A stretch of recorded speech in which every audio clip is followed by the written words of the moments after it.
Assalamualaikum warahmatullahi wabarakatuh. Waalaikumsalam warahmatullahi wabarakatuh. Alhamdulillah.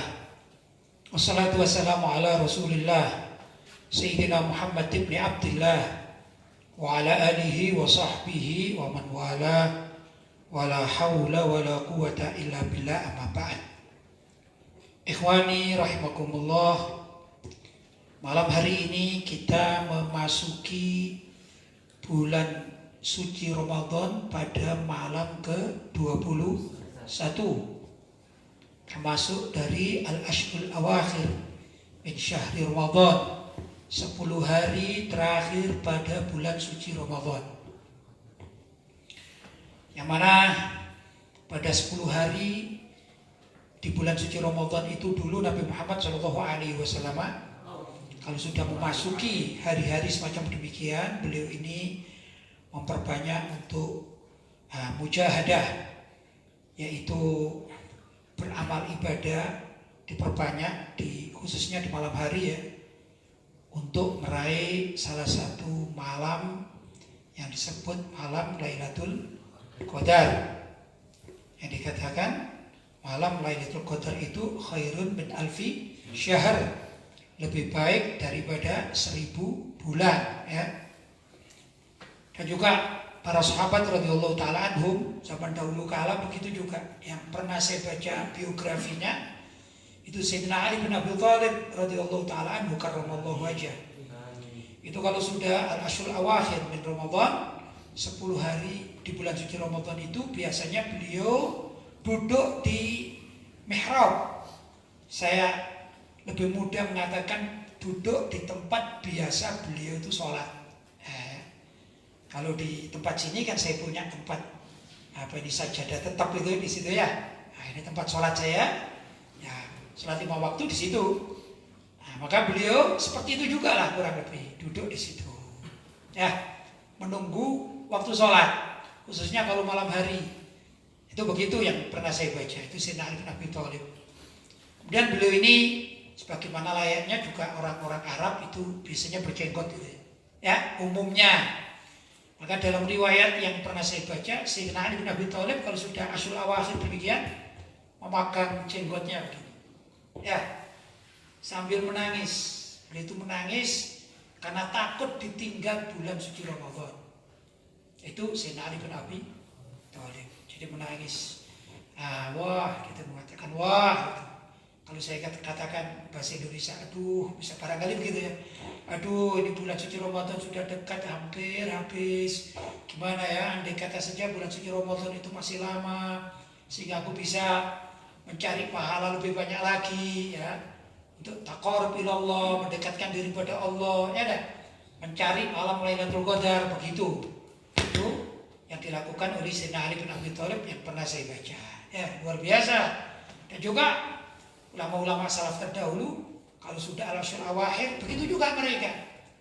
Nah, tentu kita menginginkan kalaupun itu kita tidak bisa persis seperti mereka.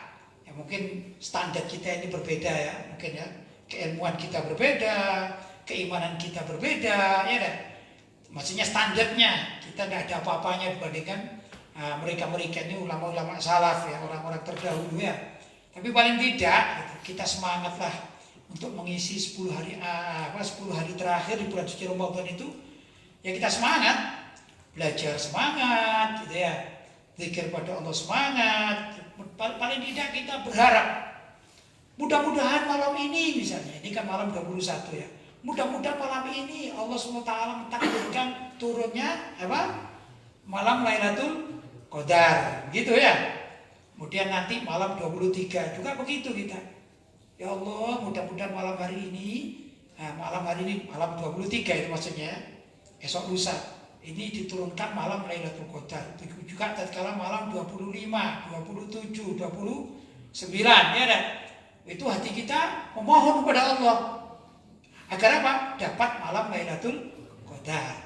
Walaupun menurut sebagian ulama itu pendapat terkuat ya. Pendapat terkuat bahwasanya malam Lailatul Qadar itu turunnya pada hari-hari ganjil di akhir bulan suci Ramadan atau 10 hari bulan suci Ramadan ya. Kata orang Jawa itu likuran katanya. Kata orang Jawa itu likuran. Ini orang Kalimantan tidak ngerti likuran ya. Likuran itu begini, selikur itu namanya 21. Telulikur ya itu namanya 23. Terus selawe itu masuk 25. Pitulikur nah itu 27. Piro terus berapa? Songolikur, nah likur namanya 29, nah, itu namanya likuran, malam likuran. Itu yang masyhur begitu ya. Tapi sebagian ulama mengatakan tidak harus malam ganjil. Begitu ya. Bahkan ada lagi yang berpendapat bahwa malam Lailatul Qadar itu mungkin juga mulai dari 1 Ramadan itu sudah pernah. Artinya turun malam Lailatul Qadar sudah ada. Maka di awal Ramadan sampai akhir adalah seorang itu mencari malam Lailatul Qadar gitu maksudnya.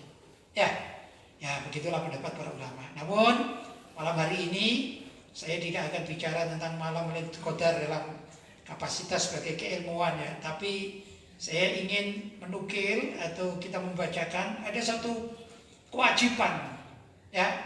Kalau malam Lailatul Qadar kita diperintahkan untuk banyak beribadah ya dah. Itu ibadahnya kebanyakan adalah sunnah gitu ya. Kalau ini saya akan bicara yang wajib. Bicara yang wajib. Apa itu? Yaitu terkait dengan masalah zakat. Nah, zakat ini kan sebentar lagi kita wajib mengeluarkan zakat gitu ya. Ya bukan sebentar lagi sih, sebenarnya mulai dari kemarin-kemarin ada satu zakat namanya zakat fitrah. Zakat fitrah itu adalah wajib bagi setiap orang yang minimal itu pada malam Lebaran, malam takbiran itu loh. Pada malam takbiran kok dia ini mampu untuk mengeluarkan zakat fitrah. Mungkin lebih mudah zakat fitrah dalam hitungan saya kemarin saya katakan 3 kilo lah, 3 kilo beras ya. Tatkala seseorang itu malam takbiran dia mampu untuk mengadakan beli beras, mengadakan bagi dirinya memiliki beras sebanyak 3 kilo mampu ya, dan dia sudah bisa memberi makan anak cucunya, anak istrinya maksudnya ya, yang menjadi tanggungannya. Maka saat itu dia berkewajiban untuk membayar zakat. Tidak ada kalimat dia kaya atau tidak kaya, itu pokoknya mampu. Tatkala malam Lebaran atau malam takbiran maka dia wajib mengeluarkan zakat walaupun kondisinya tidak mampu. Tapi tatkala dia kondisinya tidak mampu, itu dia berhak menerima zakat. Jadi sebagian orang-orang untuk ikhtiaton mencari keselamatan gitu ya, dia menerima zakat, tapi dia mengeluarkan zakat juga gitu. Karena mengeluarkan zakat, tatkala dia menerima zakat sebagai orang tidak mampu, di saat itu dia mampu, maka dia mengeluarkan zakat juga. Begitu ya. Nah, malam hari ini kita akan bicara bukan masalah kapan mengeluarkan zakat, tapi ada yang lain ini, yaitu terkait dengan perbedaan amil zakat dan panitia zakat. Ini banyak orang salah paham ya. Ini penting juga untuk dipahami ya oleh setiap orang. Jadi di dalam urusan perzakatan kita bicara zakat fitrah, sudah ya. Itu ada yang namanya amil zakat, ada yang namanya panitia zakat. Ternyata tidak sama. Ya, kadang-kadang orang awam mengatakan loh ya panitia itu amil itu panitia. Tidak begitu menurut aturan syariat. Tidak saja. Karena itu saya persilakan Akhina Muhammad Ilmi untuk membacakan. Bismillahirrahmanirrahim. Alhamdulillahi Rabbil Alamin. Wassalatu wassalamu ala ashrafil anbiya'i wal mursalin Sayyidina wa maulana Muhammadin wa ala alihi wa sahbihi ajma'in, amma ba'd. Amil dan panitia zakat, karya Kiai Haji Lutfi Basari. Sudah banyak kalangan yang menerangkan perbedaan antara amil zakat dan panitia zakat. Perbedaan keduanya memang sangat tipis, hingga banyak pelanggaran yang terjadi di tengah masyarakat, khususnya jika datang bulan suci Ramadan, di mana terdapat pelaksanaan zakat fitrah di dalamnya.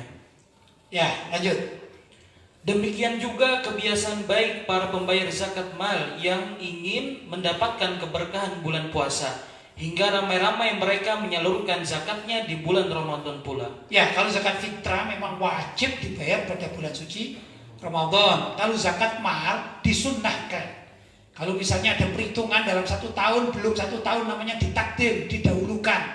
Begitu ya, disunahkan ini. Sunnah mengeluarkan pada bulan suci Ramadan. Lanjut.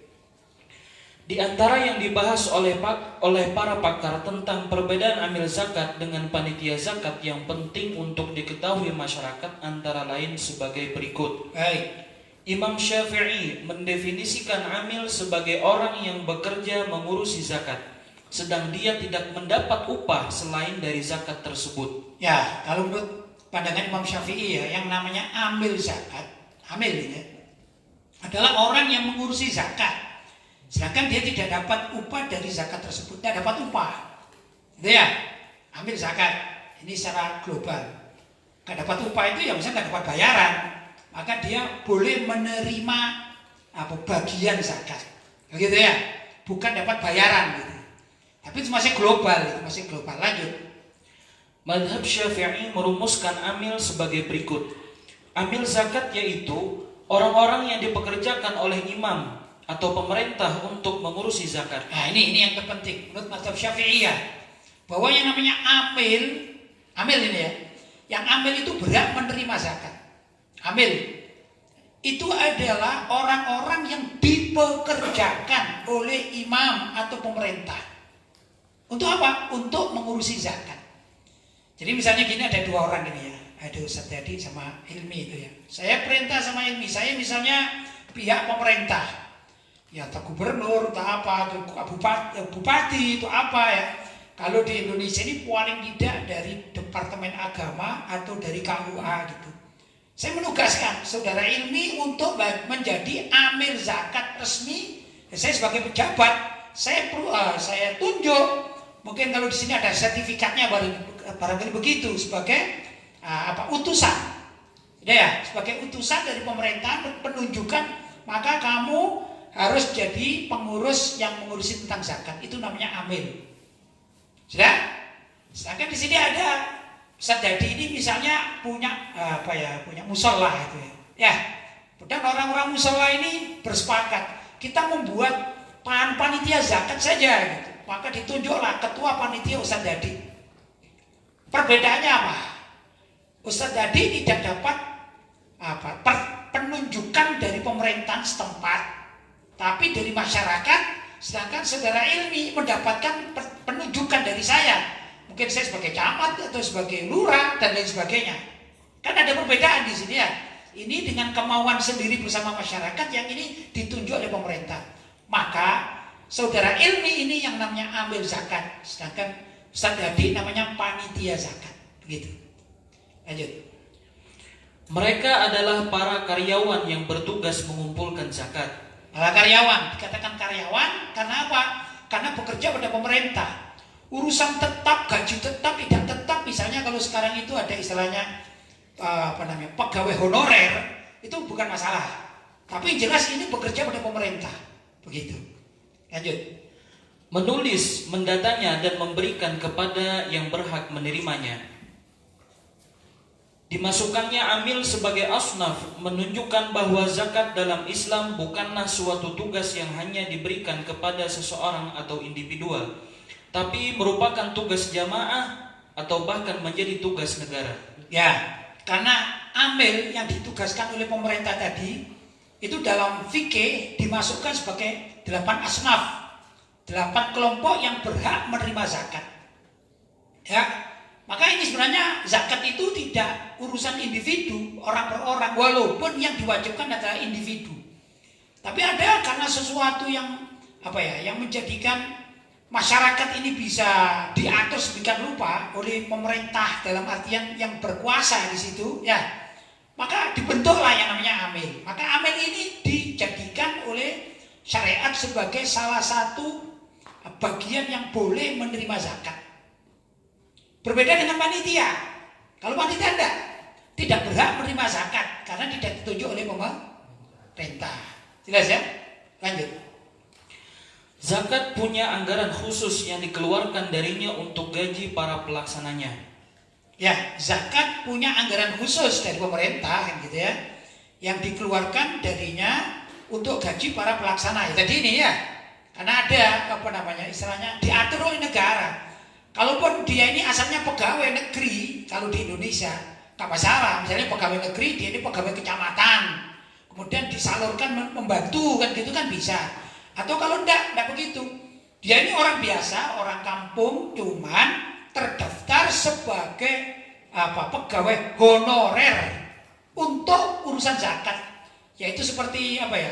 Seperti job-joban gitu ya, job-joban di bulan suci Ramadan.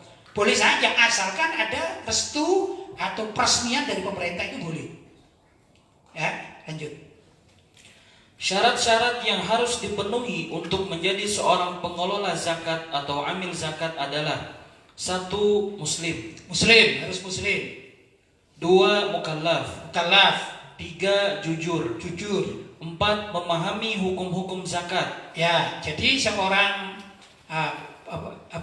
ini harus paham ya hukum amil, jadi ditunjuk harus ngerti hukum zakat itu, harus tahu, bukan asal orang daftar kan gitu.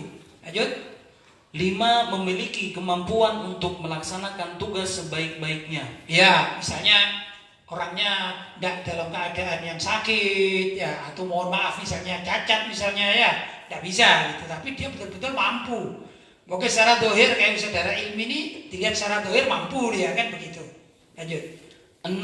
Laki-laki. Ya, perempuan tidak boleh ya, tidak boleh ikut di sini ya.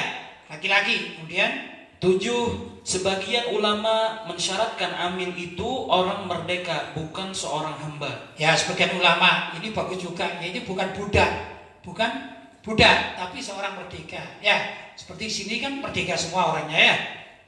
Cuma tidak merdeka karena lockdown ini ya. Kalau secara umum kita namanya orang-orang merdeka, bukan budak. Maka boleh ya. Lanjut. Dengan bunyi definisi amil zakat adalah orang yang dipekerjakan oleh imam atau pemerintah di Indonesia diwakili atau di Indonesia diwakili pihak Depak dan jajarannya. Ya, maksudnya pemerintah atau imam kalau di Indonesia bisa diwakili oleh instansi Depak, Departemen Agama. Departemen Agama kan ada bagan-bagan ya. Salah satu dari sekian bagannya itu adalah KUA kan gitu ya. Atau ya KUA lah kalau di Indonesia ini yang paling terkecil di desa-desa atau paling tidak di kecamatan, kelurahan itu ada KUA gitu. Maka dari KUA lah boleh yang menunjuk gitu. Lanjut. Untuk mengambil zakat kemudian membagikannya kepada para mustahik zakat. Ya, maksudnya tugasnya amil itu adalah mengambil zakat dari masyarakat, kemudian menyalurkan ke para mustahik, yaitu orang-orang yang berhak menerima zakat begitu. Lanjut. Maka dapat kita pahami jika ada perorangan, kelompok, lembaga di tengah masyarakat seperti ormas, takmir masjid dan sebagainya yang membuat amil zakat, maka tidak sah atau dikatakan amil zakat sebab tidak diangkat oleh imam atau pemerintah. Sebenarnya yang demikian cukup dinamakan panitia zakat. Ya, kalau ada ormas atau musola atau kampung atau pesantren barangkali dan lain sebagainya ya, yang ingin mendirikan atau menolong, maksudnya ya mempermudah orang membayar zakat, itu sebenarnya mereka ini bukan amil. Maka saya gambarkan di sini ini ya. Kalau misalnya Ustadz Hadi dengan komunitasnya, ada musola, ada masjid, ingin membantu masyarakat agar masyarakat tidak bingung kepada siapa ya, gitu, kepada siapa disalurkan, kan tidak semua orang juga tahu kan gitu ya. Maka dibukalah namanya panitia zakat, itu bukan amil. Sama-sama tugasnya sama, cuman bedanya kalau amil yang ditunjuk oleh pemerintah, maka ini termasuk dari 8 asnaf yang berhak menerima zakat. Bagiannya gitu ya, ada aturannya sendiri. Sedangkan Ustadz tadi itu yang sebagai panitia maka tidak berhak menerima zakat karena bukan masuk dalam 8 asnaf atau 8 golongan penerima zakat. Kecuali kalau dari kelompok ini ya ada orang miskin. Sudah ya? Nah, misalnya di sini ada, saya sebut di situ ada namanya Huda misalnya. Huda ini diajak oleh Ustadz Hadi sebagai panitia zakat. Kebetulan Ustadz Hadi ini mampu, maka Ustadz Hadi tidak boleh menerima zakat atas nama amil karena bukan amil dia. Sedangkan Huda ini saya lihat, misalnya dilihat ini orang miskin tapi membantu lah. Huda ini boleh menerima zakat bukan karena sebagai panitia, tapi karena sebagai masakin atau miskin atau fukorok begitu. Beda kalau jadi itu ya, amil zakat. Amil zakat ini walaupun punya, ya dah, mungkin kehidupannya setara dengan Ustaz Dadi ini setara. Tapi karena ini diangkat oleh pemerintah atau resmi, maka dia masuk dalam 8 asnaf, boleh menerima zakat. Begitu. Nah, zakatnya itu seakan-akan, mohon maaf, seakan-akan sebagai rasa terima kasihnya lah dengan jerih payahnya. Sekarang kalau ini yang panitia merasa loh, saya juga kan berpayah-payah ini kan gitu. Enggak, Anda itu adalah relawan. Kalau ini adalah petugas. Jadi amil itu petugas. Dia berhak untuk menuntut mana bagian saya, berhak. Petugas. Seperti orang bekerja. Orang bekerja itu kan berhak menuntut kan? Ya. Anda belajar bekerja sama saya.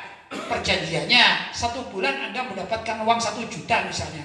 Begitu akhir bulan Anda berhak meminta pada saya. Berhak. Tapi ini relawan ini. Namanya relawan, dia nggak ada hak. Gitu ya. Misalnya ada relawan itu, contoh ada orang suka bersih-bersih di kampung, nggak ada yang nyuruh, nggak ada yang apa, gitu kan ya. Dia asyik saja. Kalau tanya, loh kenapa kamu bersih kampung? Ya saya senang, saya ini relawan. Kira-kira relawan berhak nggak minta pada saya gitu, mana jatah saya 1 juta seperti itu kan sama-sama yang nggak ada, namanya relawan. Begitulah. Jadi kalau misalnya panitia nggak rela, ya nggak usah ngurusi zakat. Oh nggak rela. Loh saya harus dapat, nggak harus, nggak wajib dapat karena relawan. Biar saya dapat, ya daftar kepada pemerintah. Caranya begitu, mekanisme harus daftar kepada pemerintah agar diangkat. Nanti pemerintah dalam bab ini imam kan harus melihat dulu motivasinya apa, kan gitu ya. Kedua, mengerti tidak dalam dunia zakat. Kalau tadi diangkat sini, ya ambil kewajiban pemerintah adalah seperti yang 5 tadi, berapa? 6 tadi kan gitu ya. Bukan 6, 7 ya. 7 kriteria tadi. Harus mengerti fikih, ngerti ini. Ini baru diangkat. Jadi misalnya ustadz ini yang ngerti bab fikih ini pantas kalau dijadikan apa? Amil, diangkat oleh pemerintah. Begitu. Maka kalau di sini ada ustadz, daripada bekerja nggak dapat apa-apa, kalau niatnya kerja, maka daftar aja kepada pemerintah. Saya punya keterangan, alhamdulillah saya lulusan pesantren ini, saya mengerti bab zakat, saya ingin menjadi amil zakat, begitu. Tapi kalau relawan jadi panitia, terus panitia kok minta bayaran, namanya nggak rela namanya itu. Kan banyak orang kan jadi relawan. Seperti sekarang itu ada orang yang tiba-tiba bagi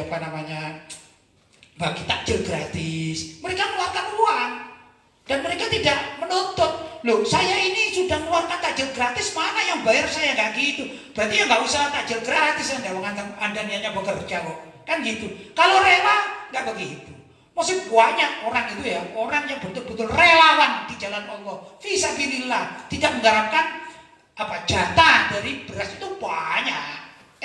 Orang sodako orang ini bahkan bukan sekedar 1 juta 2 juta orang sedekah itu. Ada yang mengeluarkan uang 10 juta, ada ini pembangunan masjid. Oh saya ada uang lagi nggak dipakai 40 juta, saya salurkan. Loh, mereka menyalurkan uang.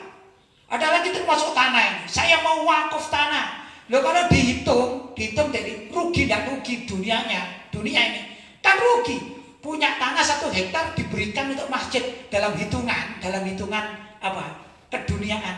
Kalau ini bisnis kan rugi. Tapi dia tidak mengharapkan itu. Dia mengharapkan bahwa bayaran saya kelak di hadapan Allah Subhanahu wa taala. Jadi 1 hektar dianggap biasa saja. Nah ini. Makanya untuk panitia harus kiblatnya begitu. Panitia kiblatnya jangan pada amil.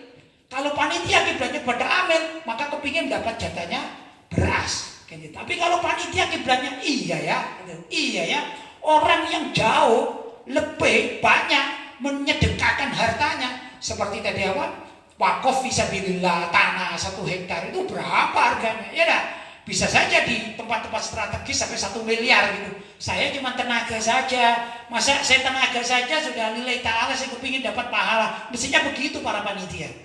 Jelas ya? Tapi kalau panitianya ini rakus, mohon maaf ya. Ini rakus, Tak bisa, saya harus dapat seperti Amir. Ini berarti mengambil yang bukan haknya. Begitu. Lanjut. Panitia zakat ini hukumnya tidak boleh mengambil bagian dari zakat fitrah, sebab tidak termasuk 8 golongan yang disebut di dalam Quran surah At-Taubah ayat 60. Ya, sudah saya terangkan. Panitia zakat posisinya sebagai wakil atau orang yang diberi wewenang menyampaikan zakat fitrah dari muzaki atau orang yang berzakat yang disebut muwakil. Oleh karena adanya wakalah, maka si panitia tidak boleh sama sekali menjual beras zakat fitrah, tetapi harus menyampaikan benar-benar kepada mustahik atau orang yang berhak menerima zakat fitrah.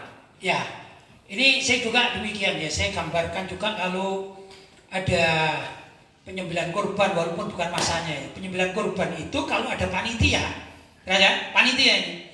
Maka panitia itu kalau mau betul-betul mengurusi, itu cari pahala namanya.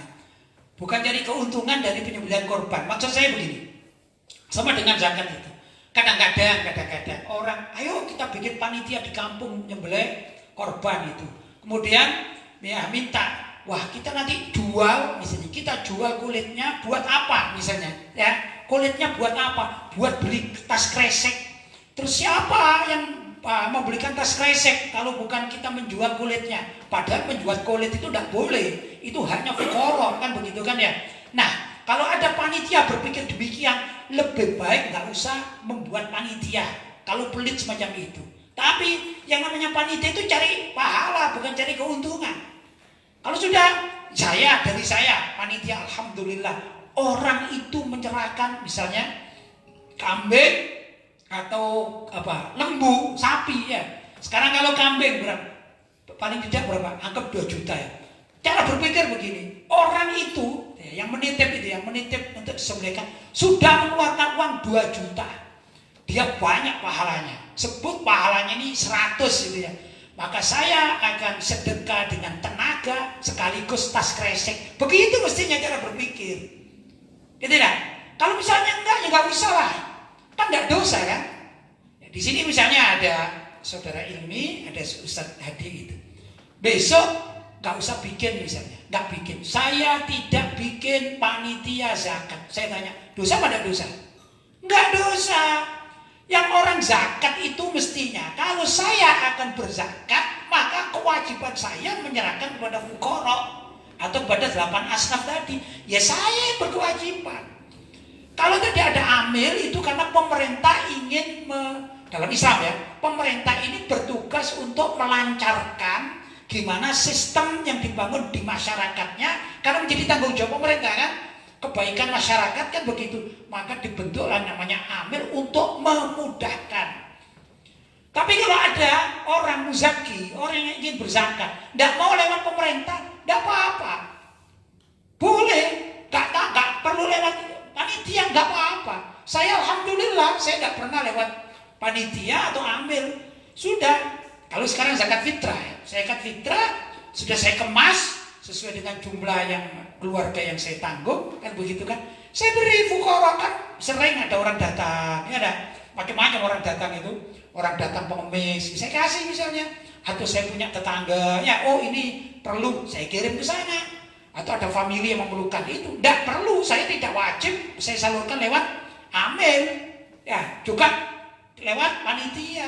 Tapi kalau amil misalnya ingin sebagai tugas kenegaraan, ingin memudahkan saya, ya dah, mungkin saya sibuk diketok pintu, assalamualaikum, ada ndak zakat fitrah? Oh ada ini, itu boleh, ya.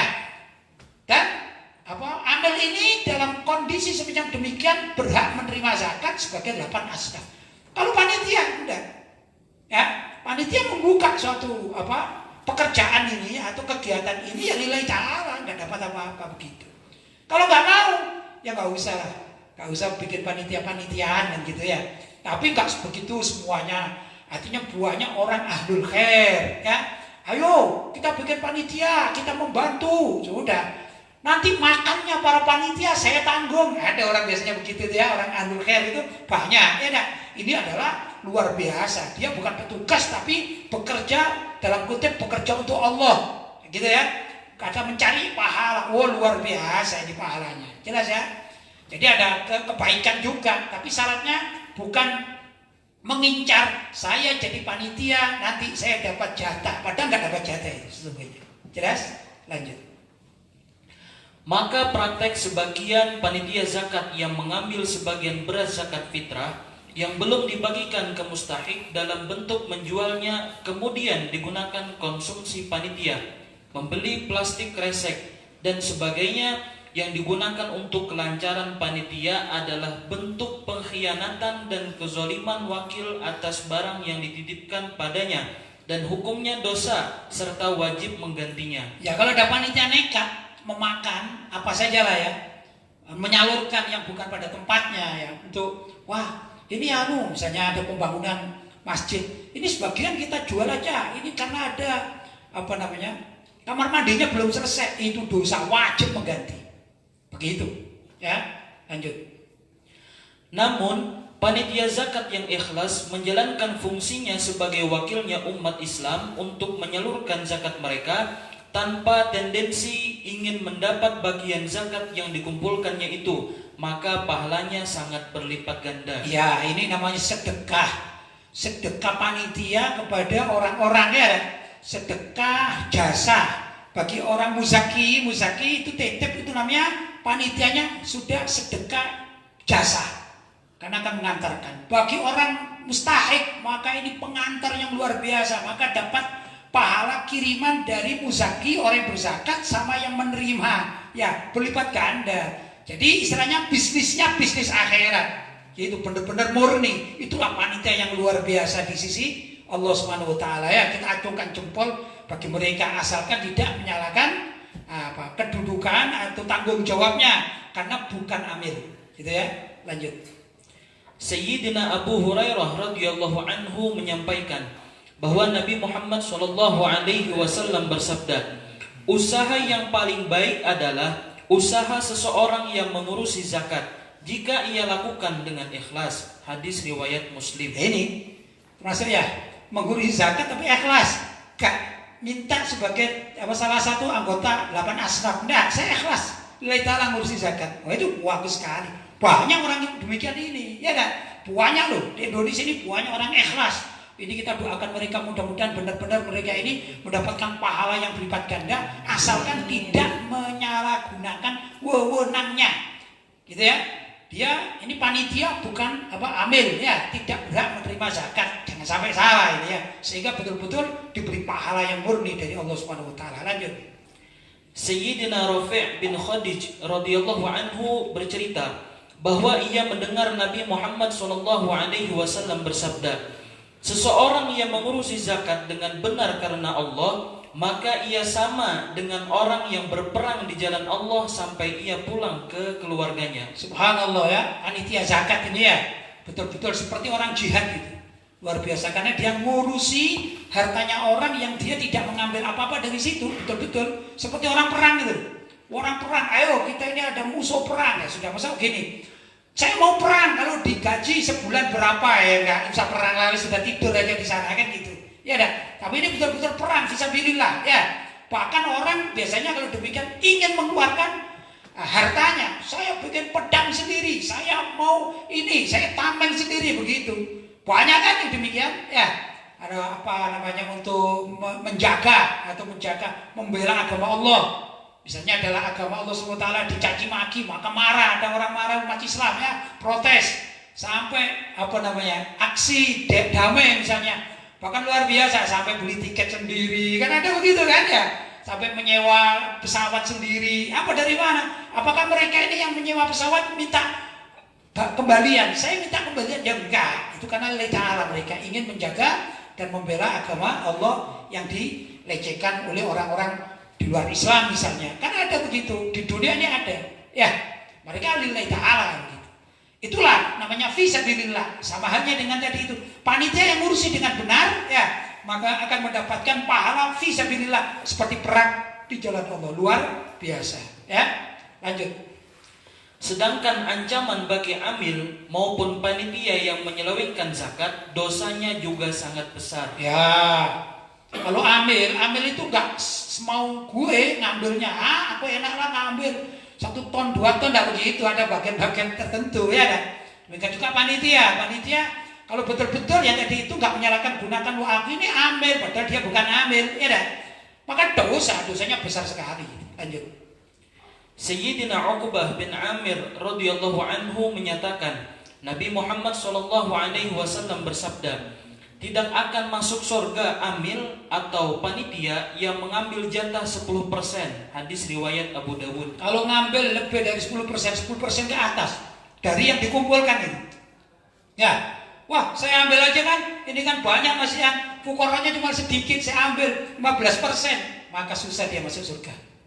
Ya, dia kalaupun masuk surga maka diazab dulu di neraka dia.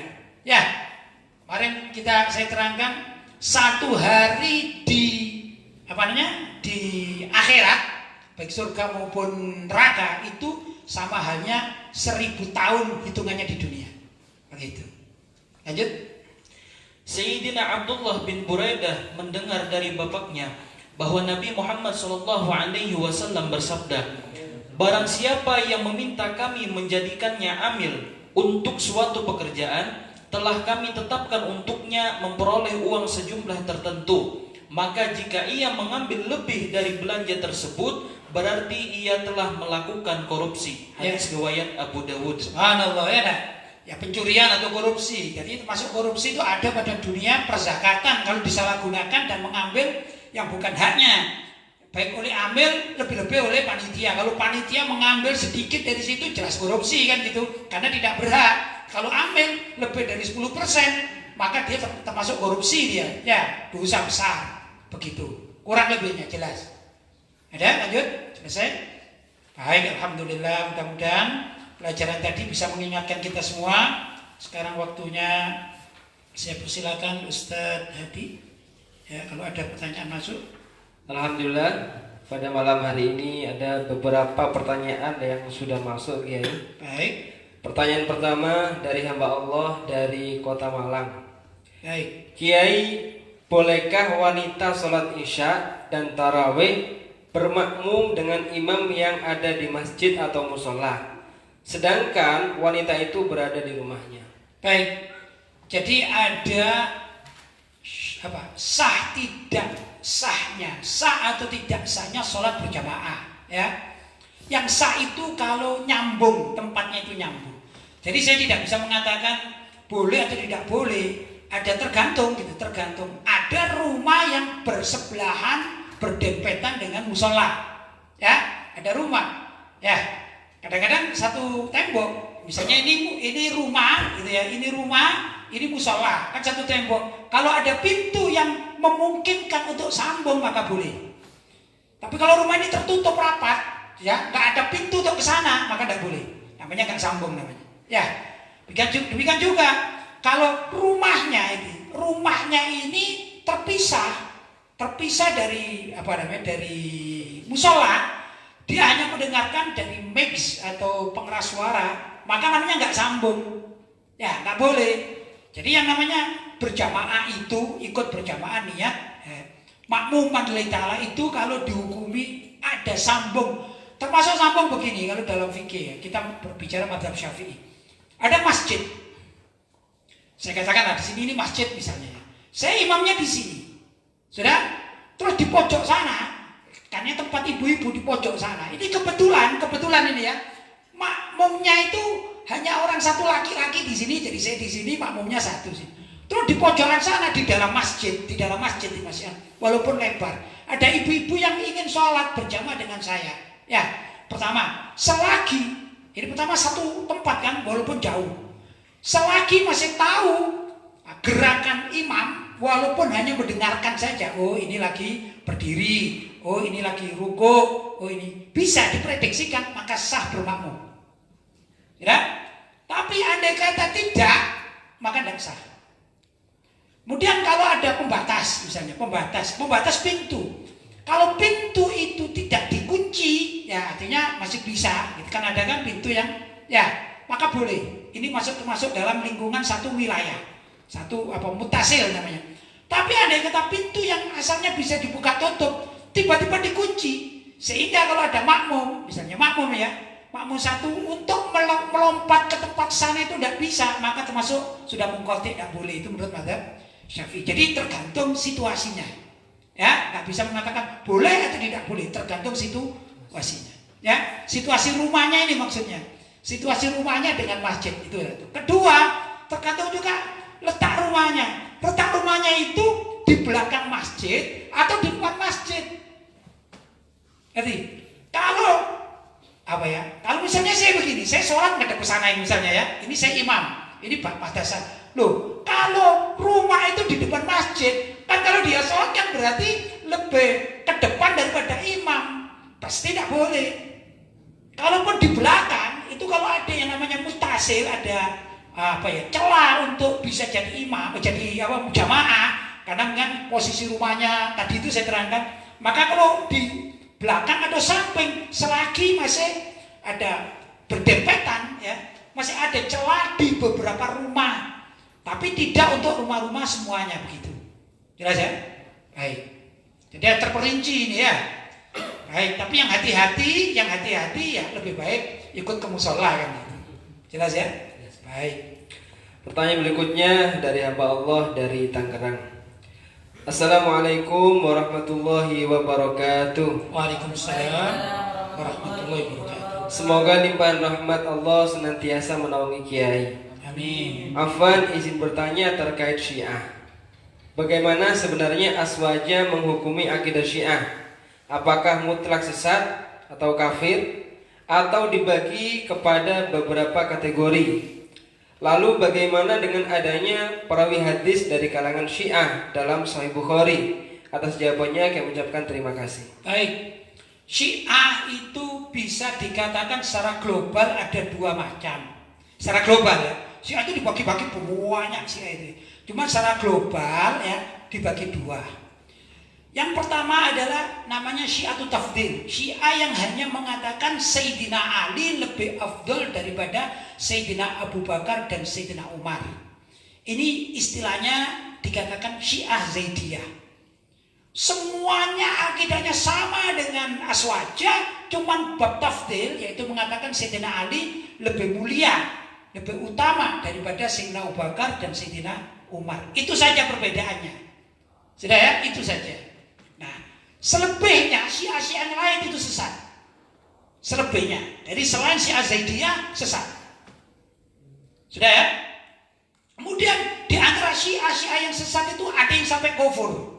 Kalau sampai menuhankan Sayyidina Ali itu kufur. Namanya Syiah Hulat namanya. Ya dah, sudah.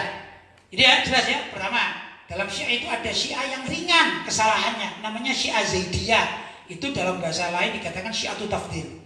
Ya, Syiah yang hanya mengatakan Sayyidina Ali lebih utama daripada Sayyidina Abu Bakar dan Sayyidina Umar.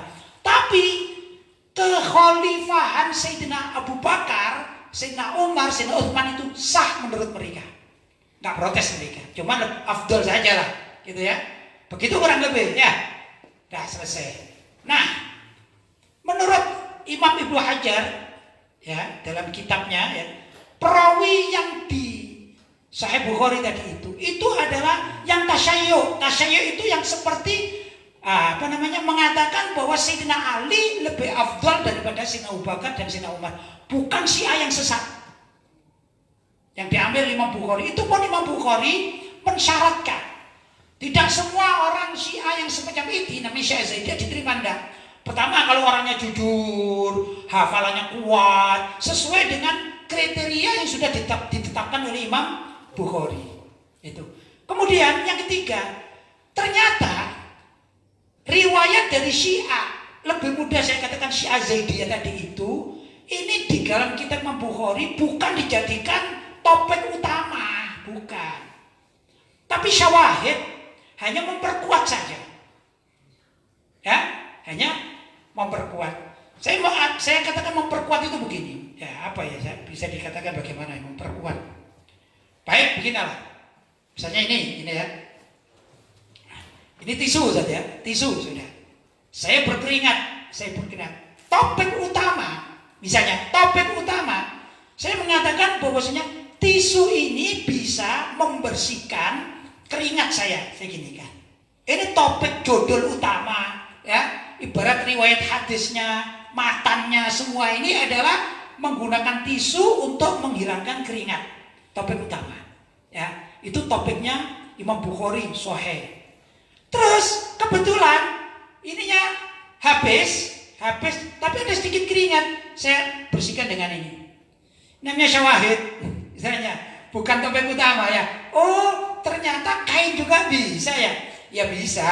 Dalam kutip kalau dalam keadaan darurat kan gitu kan ya.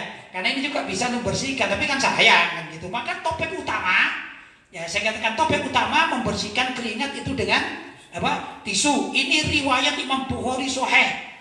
Paham? Kemudian Imam Bukhari kebetulan menemukan riwayat dari kalangan Syiah Zaidiyah, Syiah Tafdil itu kalau menurut Imam Ibnu Hajar dipergunakan. Oh, ini juga ada kok riwayat itu. Kedua, itu menandakan Imam Bukhari radhiyallahu ta'ala anhu tidak kaku dalam beragama. Kalau betul-betul riwayat itu sesuai dengan aturannya, ya, kok kebetulan ini dari Syiah Zaidiyah atau Syiah Tafdil, kok memang mendukung, nggak masalah. Itu kan cuma mendukung saja, tidak diambil asli dari mereka itu lah, itu ya. Maka tidak bisa dikatakan, oh berarti Imam Bukhari meriwayatkan dari Syiah, berarti Syiah itu tidak sesat. Nggak begitu, ya. Maka Syiah yang sesat tetap dibuang. Tapi kalau Syiah Tafdil maksudnya Syiah Zaidiyah itu masih bisa diambil riwayatnya. Tapi dalam kehati-hatian Kiai Haji Hashim Asy'ari itu tetap mengatakan Syiah Tafdil pun itu sesat, min ahlul bid'ah. Kenapa? Ya karena sepakat ulama-ulama Ahlussunnah wal Jamaah seluruh dunia mengatakan bahwa Sayyidina Abu Bakar, Sayyidina Umar, ya, dan itu lebih afdal daripada Sayyidina Ali. Urutannya begini, kalau menurut sebagian para ulama ya. Pertama Rasulullah sudah maklum. Nomor 2 Sayyidina Abu Bakar. Ketiga Sayyidina Umar. Ya enggak? Untuk ketiga dan keempat itu juga berselisih pendapat.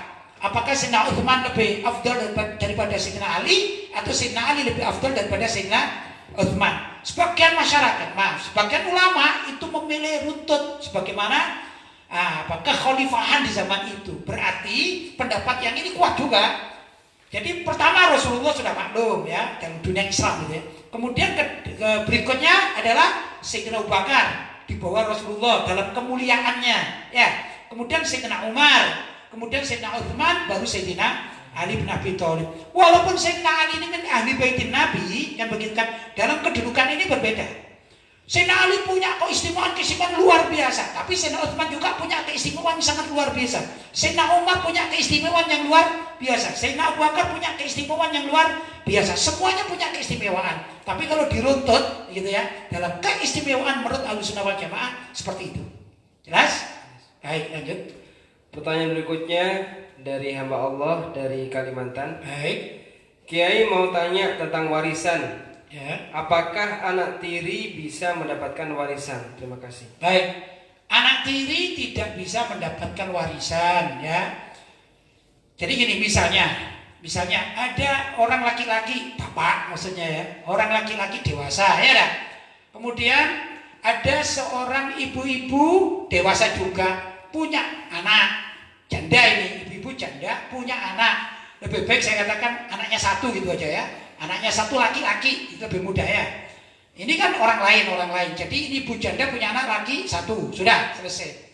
Sedangkan si bapak tadi itu misalnya punya anak laki juga satu. Sudah? Punya anak laki satu, sudah ya. Nah, sudah. Ternyata bapak yang Buddha tadi itu menikah dengan ibu janda. Paham ya? Maka bapak ini mempunyai anak kandung satu, punya anak tiri satu. Andai kata bapak ini wafat, maka warisan itu hanya dibagi 2 orang. Siapa itu?